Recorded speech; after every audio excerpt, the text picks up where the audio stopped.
আমাদের মহামান্য রাষ্ট্রপতি যাকে নির্বাচিত ইনশাআল্লাহ ভবিষ্যতে হবে আগামী 20 তারিখে, তার জন্য আমরা আমাদের পক্ষ থেকে, দলের পক্ষ থেকে, বিএনপির পক্ষ থেকে আজকে মনোনয়নপত্র দাখিল করা হয়েছে। আমাদের মনোনয়নপত্রের প্রস্তাবক ছিলেন আমাদের ডক্টর মঈন খান সাহেব এবং সমর্থক ছিলেন আমাদের বাবু গয়েশ্বরচন্দ্র রায়, দুজনই আমাদের স্ট্যান্ডিং কমিটির মাননীয় সদস্য। আমাদের সাথে এখানে উপস্থিত আছেন আমাদের দলের যুগ্ম মহাসচিব জনাব রিজভী আহমেদ সাহেব, জি সিনিয়র মোস্ট যুগ্ম মহাসচিব তিনি আছেন, এবং আমাদের হুইপবৃন্দ আছেন, আবার দলের অন্যান্য নেতৃবৃন্দ আছেন, আমাদের সালাম সাহেব আছেন, আমাদের জি যুগ্ম মহাসচিব বৃন্দ সবাই আছেন। আমরা এখানে উপস্থিত আছি। আমরা আজকে মনোনয়নপত্র জমা দিয়েছি। আমরা আজকে মনোনয়নপত্র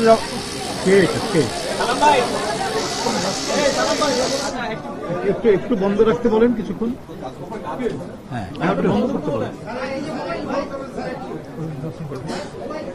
আমরা মনোনীত করেছি, আপনারা ইতিমধ্যেই জানতে পেরেছেন।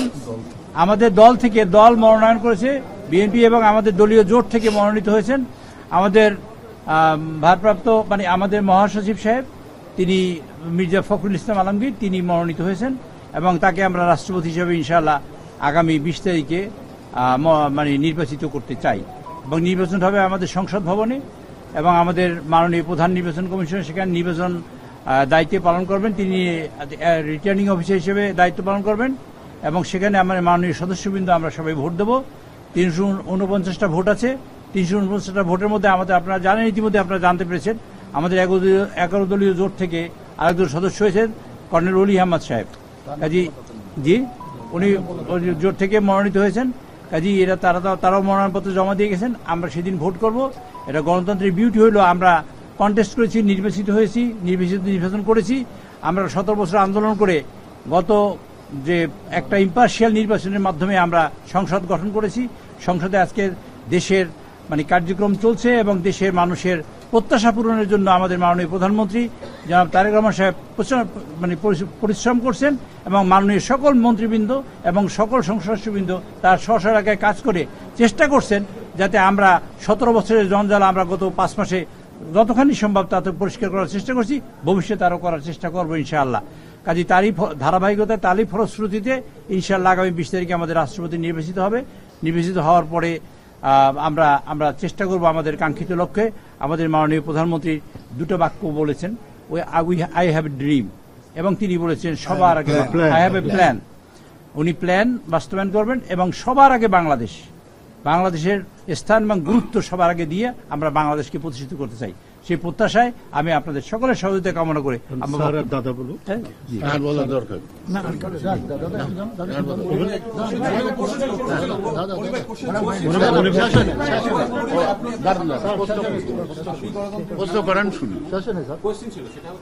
গণতন্ত্রের বিউটির কথা বললেন ভাই, কিন্তু আমরা দেখছি যে নির্বাচনটা একটা নিয়ম রক্ষার নির্বাচন হচ্ছে। বিরোধী দল থেকে বলা হচ্ছে তারা প্রার্থী দিয়েছে, কিন্তু গণভোটের আলোকে যদি সংস্কার প্রস্তাবগুলো মেনে নেওয়া হতো তাহলে 70 অনুচ্ছেদের সংশোধন হতো।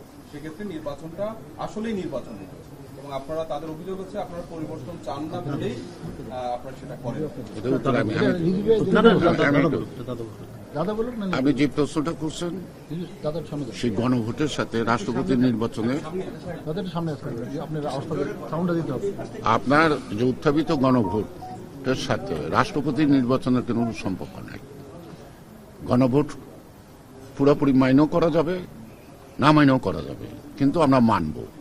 সেই গণভোটটা আমরা প্রতিফলিত করব পর্যায়ক্রমে, পালাক্রমে সংসদের মধ্যে সংসদ হবে। রাষ্ট্রপতির নির্বাচনটা আলাদা বিষয়, এটা নিয়ম রক্ষার কথাটা সঠিক না। এখন নিয়ম রক্ষার না, হয়তো আপনি বলতে পারেন তাদের এই কটা ভোট আছে ফেল করবো জেনে শুনে। আমি তাদেরকে স্বাগত জানাই যে তারা রাষ্ট্রপতি নির্বাচনকে প্রত্যাখ্যান না করে অংশগ্রহণ করছে, এটা গণতন্ত্রের সৌন্দর্য বাড়াচ্ছে। আমি তাদেরকে কনগ্রাচুলেট করি। সুতরাং এটা কোনো মতেই নিয়ম রক্ষার নির্বাচন না, এটা সংবিধান এবং আরপিইউ সমন্বয়ে যেটা হওয়া উচিত সেটাই হচ্ছে।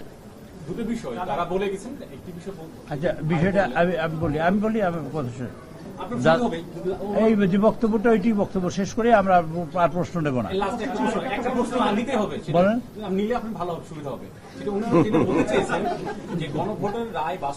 আচ্ছা এইটাই বলি, কার্যকর হতো তাহলে তাদের এভাবে বলছে কোটান কোট বলছে তাদের প্রার্থী জয় হতো। দ্বিতীয় বিষয় বলে গেছেন যে এটা উত্তর সচিবালয়ের আমি মতো দিই। স্পর্শগত জায়গায় এটা দিই। বিএনপি স্থায়ী কমিটির মিটিং হয়েছে এই রাষ্ট্রপতি নির্বাচন নিয়ে, তারা এটা কঠোর সমালোচনা করেছেন। এই বিষয়ে কি বলতেন? কি বললেন শেষে বক্তৃতা কি বললেন? মানে মিটিং এ প্রার্থী নির্ধারিত হয়েছে, রাজনৈতিক মিটিংটা সচিবালয় হয়েছে, এইটা তারা কঠোর সমালোচনা করেছেন বলতে সমীচীন নয়। রেকর্ড নাই বলছে। আচ্ছা, প্রথম ঘটনা বলি। প্রথম ঘটনাটা আগে প্রথমটা শোনেন। আমাদের মাননীয় প্রধানমন্ত্রী তিনি ঘোষণা করেছেন যে জুলাই সনদের অক্ষর, দাড়ি, কমা, বিন্দু, সেমিকলন আমরা সবই বাস্তবায়ন করবো, যারা দক্ষিণ প্লাজায় স্বাক্ষরিত হয়েছে সেটা আমরা বাস্তবায়ন করব। বাস্তবায়নের প্রশ্নে একটা সংস্কারের শব্দ আর একটা আমরা সংশোধনের শব্দ। 1950 সালে ভারতের সংবিধান অ্যাডপ্ট করা হয়েছে, তারা নিয়েছে। আর এখন 2026 সালে তারা 106 বার সংবিধান সংশোধন করেছে। তারা সংবিধান নতুন করে লিখে নেয়। কাজে আমরা সংবিধান নতুন করে লিখব না। আমরা যা একটা কমাও যদি পরিবর্তন করি সেটাই হবে সংবিধানের সংস্কার। একটা কমা পরিবর্তন করে যদি সংস্কারই হবে, প্রত্যেকটা শব্দই সংস্কার আমরা যদি পরিবর্তন করি। আবার আর কাজটাই হবে সংশোধনের কাজ। এবং সেই সংশোধনের জন্য আমরা আহ্বান করেছি তাদের, যে সংশোধনের জন্য আমরা সবাই বসবো। এটা আমার জন্ম, ভবিষ্যতের প্রজন্মের জন্য একটা সংবিধান একদিনের জন্য পরিবর্তন হয় না, অনেক দিনের জন্য পরিবর্তন হবে। কাজে আমরা সেই সিদ্ধান্ত নিয়েই আমরা তাদের সবাইকে দাওয়াত করেছি এবং সকলের মতামত নিয়েই আমরা সংবিধান সংশোধন করতে চাই এবং জুলাই সদন বাস্তবায়ন করতে চাই সেভাবে। আর দ্বিতীয়ত হলো এই যে আমাদের মাননীয় প্রধানমন্ত্রী তিনি নির্বাচিত হয়েছেন দল থেকে এবং এই দল তাকে মনোনীত করেছে। দলের যে মিটিং যেখানে হয়েছে সেটা কোনো মিটিং নয়, যেটা হয়েছে আমরা নিজে আলোচনা করেছি। আলোচনা ইতিমধ্যে যে কোনো জায়গায় হতে পারে বাংলাদেশের, সেখানে আমরা আলোচনা করে আগেই সিদ্ধান্ত ছিল সেটাকে মাননীয় প্রধানমন্ত্রী তিনি ঘোষণা করেছেন। আমাদের মাননীয় চেয়ারম্যান ঘোষণা করেছেন। মিটিংও না, সকল স্ট্যান্ডিং কমিটি আগেই উনাকে এবং সকল দায়িত্ব দেওয়া হয়েছিল, সিদ্ধান্ত দেওয়া। স্লোগান দেন সবাই। আপনাদের রাষ্ট্রপতির মনোনয়ন যাকে দিয়েছেন তার ফলে আপনাদের পার্টির মহাসচিবের পদ খালি হয়ে গেছে। ধারণা করছি এলজিআরডি মন্ত্রণালয় খালি হয়ে গেছে, উনি পদত্যাগ করে আসছেন। আপনারা এত কিছু ধারণা করেন না। নির্বাচন কমিশনের যে নিয়ম আছে সেই নিয়ম শতভাগ অনুসরণ করে আমরা জমা দিচ্ছি। ধন্যবাদ। সুতরাং আমাদের আর কোনো সিদ্ধান্তের আপনাদের এই মুহূর্তে বলার নাই। নির্বাচনের যেই নিয়ম আছে সেই নিয়ম মতোই আমরা দিচ্ছি। তারা কি বলছে তাদের উত্তর নিয়ে তারা থাকুক, তাদের কথার সমালোচনা করতে চাই না। যে কথাটি একটু আগে বললো, আজকে কোনো মিটিং ছিল না, যেহেতু তিনি প্রধানমন্ত্রী, তিনি চেয়ারম্যান, ওনাকে আমরা দায়িত্ব দিয়েছিলাম, উনি আমাদেরকে ডেকে শুনে দিচ্ছে, আমরা চলে আসছি। সেখানে কোনো মিটিং এর ব্যাপার না।